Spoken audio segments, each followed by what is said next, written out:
सभी प्रदेशवासियों को लोहड़ी और मकर संक्रांति की हार्दिक शुभकामनाएं।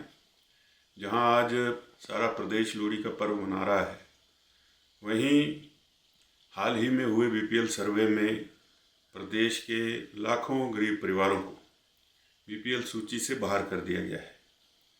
वर्तमान कांग्रेस की सरकार ने जिस तरह से ये सर्वे किया है, कई पंचायतें ऐसी हैं जिनमें कि बीपीएल की सूची शून्य हो गई है, कहीं 3 कहीं 4।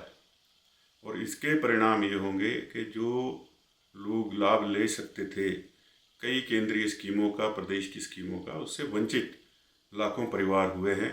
और इसका सारा का सारा दोष जो है वो प्रदेश सरकार का है। पहले भी नियम होते थे, पहले भी सर्वे होते थे, लेकिन समय समय की जो पूर्व में सरकारें रही, सब ने प्रयास किया कि कोई भी गरीब जो है वो इस सूची से छूटे ना।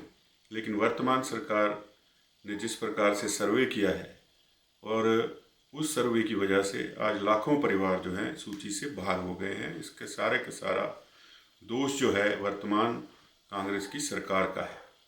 दूसरी ओर अगर हम धर्मशाला की बात करें तो अभी पुलिस ग्राउंड में बहुत लंबे समय तक के कार्निवल चला। उसके बाद अब पिछले कल से दाढ़ी मेला ग्राउंड जो है उसमें कार्निवल लगाने का प्रयास किया जा रहा है। तो ये कौन लोग हैं जो बाहर के व्यापारियों को लाभ देना चाहते हैं? धर्मशाला के अंदर कितने व्यापार मंडल हैं, कितने बाजार हैं और कितने व्यापारी हैं? तो उन लोगों का हक छीनकर, उन लोगों का हित न देखकर जो स्थानीय प्रशासन है एक हर मैदान में कार्निवल को घुमा रहा है। और ये कुछ मैदान तो ऐसे हैं जो कि युवाओं के लिए, खेल कूद के लिए छोड़े हुए हैं। और दाढ़ी मेला ग्राउंड जो है उसको तो सिर्फ खेल कूद के लिए रखा है, सिवाय इसके कि जब दाढ़ी का मेला होता है धूमू शाह जी का, उस मेले को वहाँ पर लगाया जाता है।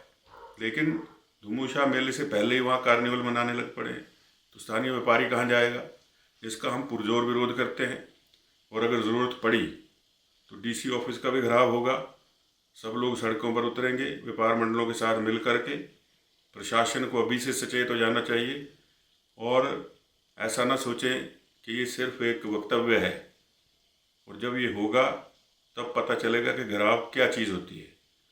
कम से कम स्थानीय लोगों के प्रति, धर्मशाला के लोगों के प्रति स्थानीय प्रशासन को संवेदनशील होना चाहिए, सरकार को संवेदनशील होना चाहिए। ये ठीक है कि मुख्यमंत्री जी को तकलीफ़ होती है सुधीर शर्मा के नाम से, लेकिन उसका जो ठीकरा है वो धर्मशाला की जनता के ऊपर नहीं फोड़ा जाना चाहिए। आज केंद्रीय विश्वविद्यालय का पैसा जमा नहीं हो रहा है, लेकिन जो वकील आपके केस लड़ रहे हैं सुप्रीम कोर्ट में, उनके ऊपर 100 करोड़ से ज़्यादा खर्च कर दिया है। तो क्या कारण है कि 30 करोड़ नहीं जुटा पा रहे हैं? दूसरा, चाहे वो धर्मशाला की सब्जी मंडी हो, ओबीसी भवन हो, हमारी स्कूलों के चैनलाइजेशन का पैसा था।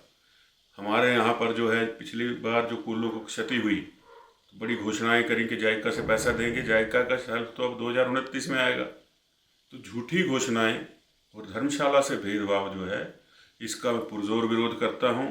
और धर्मशाला की जनता और धर्मशाला के लोग, जिनके पूरा आशीर्वाद मुझे मिलता रहा है, उनके साथ मिलकर के धर्मशाला के विकास की लड़ाई के लिए अगर सड़कों में भी उतरना पड़ेगा तो हम मिलकर के उतरेंगे, संघर्ष करेंगे, इस सरकार को बदलेंगे और भारतीय जनता पार्टी की सरकार प्रदेश में बनाएंगे, ताकि धर्मशाला को पुनः से विकास के रास्ते पर, पटरी पर लाएं और विकास को गति दें।